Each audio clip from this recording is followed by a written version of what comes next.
नमस्कार दोस्तों, teacher solution में आपका स्वागत है। तो इस वीडियो में डिस्कस करेंगे टाइप 1 और टाइप 2 सुपर कंडक्टर। ये टॉपिक आपको सेम 3 के पेपर 10 में आ सकता है। ठीक है, अगर सिर्फ टाइप 1 और टाइप 2 सुपर कंडक्टर आया तो ये आपको 3.5 नंबर में आएगा। और चाहे तो आप इसको अगर पूछे कि सुपर कंडक्टर क्या होता है या सुपर कंडक्टिविटी क्या होता है, तो उसमें भी आप उसको क्वेश्चन आंसर को लिख सकते हैं। ठीक है, तो वहाँ भी आपको ये पेज भरने में मदद करेगा। तो सुपर कंडक्टर के बारे में पिछले वीडियो में मैंने आपको पढ़ाया था कि सुपर कंडक्टर क्या होता है। सुपर कंडक्टर नॉर्मल कंडक्टर ही होता है। ठीक है, जब उसको हम लोग बहुत ज़्यादा ठंडा कर देते हैं तो वो क्या बन जाता है, एक सुपर कंडक्टर बन जाता है। ठीक है, तो उसमें रेजिस्टेंस 0 हो जाता है। और क्या बताया था मैंने कि अगर आप उसको मैग्नेटिक फील्ड में रखते हैं, ठीक है, जैसे ये सुपर कंडक्टर है, अब इसको आप यहाँ पे मैग्नेटिक फील्ड में रखते हैं तो ये क्या करेगा, रिपेल कर देगा। मैग्नेटिक फील्ड को क्या करता है, ये रिपेल करता है। ठीक है, मान लेते हैं ये अप्लाइड मैग्नेटिक फील्ड H है और ये इसका मैग्नेटाइजेशन M है। तो शुरू में क्या होगा, अच्छा, इसी के आधार पे, इसी मिशन के आधार पे सुपर कंडक्टर को दो भाग में बांटा गया। जैसे ही आप मैग्नेटिक फील्ड बढ़ाइएगा, ठीक है, तो शुरू में तो ये अपोज करेगा, लेकिन होता क्या है, आप और ज़्यादा बढ़ा दिए तो ये जो है रिपेल नहीं अब करता है। ठीक है, इसका अगर इस रिपेल नहीं करेगा मतलब इसके अंदर से होके गुजर गुजर जाएगा। तो इसी के आधार पे इसको दो भाग में बांटे हैं। पहला क्या है, अगर ये तुरंत रिपेल कर दे, मतलब तुरंत ये क्या है, सुपर कंडक्टिविटी खो दे। ठीक है, हम H का वैल्यू बढ़ा दिए तो अब ये जो सुपर कंडक्टर है अपना जो है प्रॉपर्टी खो देगा और नॉर्मल कंडक्टर बन जाएगा। अगर तुरंत बन जाता है तो उसको बोलेंगे टाइप 1। ठीक है, टाइप 1 सुपर कंडक्टर। अगर ये दूसरा बार क्या होता है, हम बढ़ा रहे हैं, ठीक है, तो क्या देखते हैं, पहले तो रिपेल किया लेकिन जो प्रॉपर्टी है धीरे धीरे अपना खोएगा, तुरंत नहीं खोएगा। तो ये धीरे धीरे जो खो रहा है तो इसको बोलेंगे टाइप 2 में। ठीक है, इसको बोलेंगे टाइप 2 सुपर कंडक्टर। तो इसको ग्राफ समझते हैं। ठीक है, तो इसको ग्राफ पे हम समझ सकते हैं। यहाँ ग्राफ है, जैसे कि ये ग्राफ आपका दिया हुआ मैग्नेटाइजेशन और ये है मैग्नेटिक फील्ड। अप्लाइड H क्या है, अप्लाइड मैग्नेटिक फील्ड, यही H है। इसका जैसे वैल्यू बढ़ा रहे हैं तो होता क्या है, जैसे कि पहले आप 1 टेस्ला दिए तो ये भी 1 टेस्ला लगाया। ठीक है, इसलिए हम इधर से 1 टेस्ला अप्लाइड मैग्नेटिक फील्ड किए तो इधर से ये 1 टेस्ला लगाया। ठीक है, इधर भी तो इस तो मतलब ये रिपेल कर रहा है। हम 2 टेस्ला दिए तो ये 2 टेस्ला, इधर से भी ये 2 टेस्ला लगाया। ठीक है, अब जैसे ही हम 4 टेस्ला दिए तो 4 टेस्ला में क्या हुआ, ये सीधे जीरो पे आ गया। जो मैग्नेटाइजेशन M का वैल्यू था देख रहे हैं, जीरो पे आ गया। जीरो पे आगे करने का अर्थ है अब ये सुपर कंडक्टर नहीं रहा। ठीक है, तो ये तो टाइप 1 सुपर कंडक्टर ऐसे सुपर कंडक्टर बोलेंगे जो तुरंत ही अपना सुपर कंडक्टिविटी खो देता है। ठीक है, तो इसको हमको सुपर कंडक्टिविटी खोने के लिए अप्लाइड H का वैल्यू बहुत मिनिमम जरूरत होता है।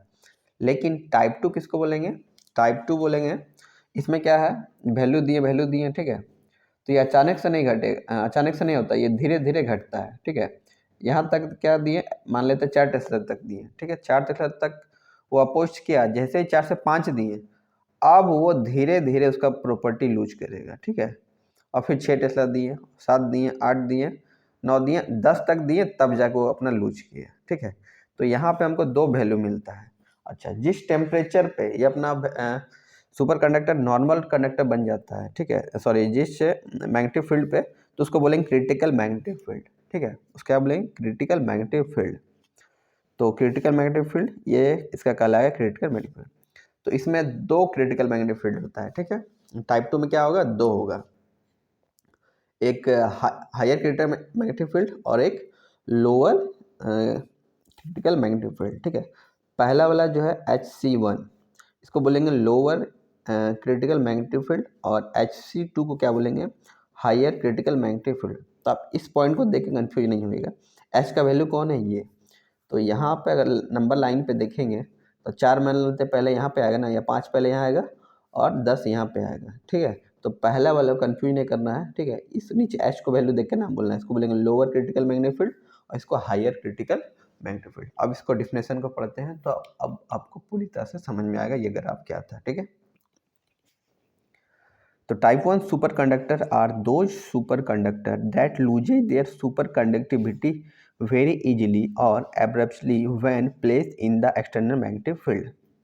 तो टाइप 1 सुपर कंडक्टर ऐसे सुपर कंडक्टर बोलेंगे जो अपना सुपर कंडक्टिविटी जो प्रॉपर्टी है वो काफ़ी आसानी से या जल्दी खो देता है या अचानक से खो देता है, ठीक है।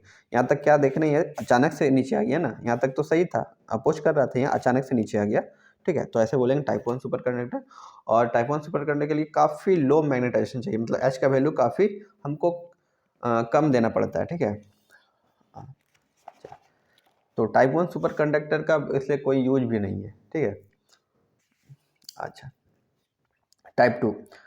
तो type 2 super conductor are those superconductor that loses their super conductivity gradually but not easily और abruptly when place in the external magnetic field. तो टाइप 2 सुपर कंडक्टर ऐसे सुपर कंडक्टर बोलेंगे, ठीक है, जो अपना सुपर कंडक्टिविटी प्रॉपर्टी है वो अचानक से नहीं खोते हैं, वो धीरे धीरे खोते हैं, ठीक है। तो यहाँ तक देख रहे हैं, ठीक है। तो यहाँ से यहाँ तक ये टाइप 2 सुपर कंडक्टर कहलाएगा, ठीक है।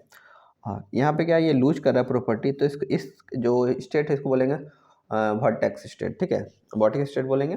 और इसके बाद क्या हो गया, नॉर्मल कंडक्टर बन गया। तो यहाँ भी आप उसी तरह देख सकते हैं, ठीक है। यहाँ से यहाँ तक ये सुपर कंडक्टर कहलाएगा, ठीक है, सुपर कंडक्टर कहलाएगा, ठीक है। टाइप 1 बोल सकते हैं। तो टाइप 1 सुपर कंडक्टर स्टेट कहलाएगा और इसके बाद ये कहलाएगा नॉर्मल कंडक्टर या कंडक्टर कर दिए, ठीक है। एम क्या है, इंटेंसिटी ऑफ मैग्नेटाइजेशन है, और एच अप्लाइड मैग्नेटिक फील्ड है, ठीक है। और जिस टेम्परेचर पे, ठीक है, जिस टेम्परेचर पे सुपर कंडक्टर नॉर्मल कंडक्टर बन जाता है उसको बोलते हैं क्रिटिकल मैग्नेटिक फील्ड। ये भी बता दिए, यहाँ दो टाइप भी बता दिए, ठीक है। अगला पॉइंट हम लोग देखते हैं, ठीक है। After H see the type 1 super conductor will become a conductor, ठीक है। एच सी के बाद ये क्या कहलाएगा, नॉर्मल कंडक्टर बनेगा, ठीक है। और यहाँ पे नॉर्मल कंडक्टर कब बनेगा, Hc2 के बाद, ठीक है, हायर क्रिटिकल मैग्नेटिक फील्ड के बाद ये नॉर्मल सुपर कंडक्टर बनेगा, ठीक है। दूसरा देखिए, ये काफ़ी इजीली हो जाता है, इसलिए इसको बोलते हैं सॉफ्ट सुपर कंडक्टर, ठीक है। और लेकिन इसको हमको इसका प्रॉपर्टी खोने के लिए हमको बहुत ज़्यादा मैग्नेटिक फील्ड अप्लाई करना पड़ेगा, इसलिए बोलते हैं इसको हार्ड मैग्नेटिक। चलिए, they are also known as soft super conductor because they lose their super conductivity easily, ठीक है। वो आसानी से अपना सुपर कंडक्टिविटी खो देता है, इसलिए बोलते हैं इसको सॉफ्ट सुपर कंडक्टर। और they are known as hard super conductor because they lose their super conductivity casually but not easily, ठीक है। वो जल्दी इजी से अपना सुपर कंडक्टिविटी नहीं खोते हैं, इसलिए बोलते हैं हार्ड सुपर कंडक्टर, ठीक है। फिर type 1 super conductor perfectly obey Meissner effect. तो टाइप 1 जो सुपर कंडक्टर है वो मीजनर इफेक्ट को परफेक्टली ओबे करता है, ठीक है। इसको आई कर देते हैं, दिख नहीं रहा होगा शायद आपको, ठीक है। और दूसरा type 2 super conductor obey the Meissner effect but not completely. ये मीनर इफेक्ट शो करता है लेकिन कम्प्लीटली नहीं, ठीक है। फिर एग्जांपल दे सकते हैं, they have very low critical magnetic field, ठीक है। एग्जांपल इसका लेड टीन मरकरी, और इसका एग्जाम्पल हम लोग बोल सकते हैं। तो typical value of Hc2 is very large as compare to Hc1। Example PbMOS, ठीक है, NBN और NB3SN। देखो, तो टाइप 1 सुपर कंडक्टर का बहुत ज़्यादा डेली लाइफ में यूज नहीं, क्योंकि अब सुपर कंडक्टिविटी क्या आता है, बहुत जल्दी इजीली अपना लॉस कर लेता है। तो और टाइप 2 जो सुपर कंडक्टर है, ठीक है, इसका हमारे लाइफ में बहुत ज़्यादा इंपॉर्टेंट है। तो जितना भी एप्लीकेशन देखते हैं, चाहे वो मैग्नेटिक ट्रेन हो, MRI हो, तो सब में टाइप 2 सुपर कंडक्टर ही यूज होता है, ठीक है। एक डेफिनेशन ये भी ले सकते हैं, तो इसका कम यूज होता है और ये बहुत ज़्यादा यूज होता है। आप चाहे तो जब याद ना रहे तो आप इसको ही बढ़ा के लिख सकते हैं। तो आशा करता हूँ ये वीडियो आपको समझ में आ गया होगा, ठीक है, और आपको में भी ये पूरी तरह से क्लियर दिख रहा होगा। अगर नहीं भी दिख रहा है तो मैं इसका पिक लगा दूंगा वीडियो को लास्ट में, ठीक है। आप वहाँ जाके आराम से इसको लिख सकते हैं। और चैनल पे नए हैं तो चैनल को सब्सक्राइब करिए और दोस्तों को ज़रूर शेयर करिए, ठीक है। धन्यवाद।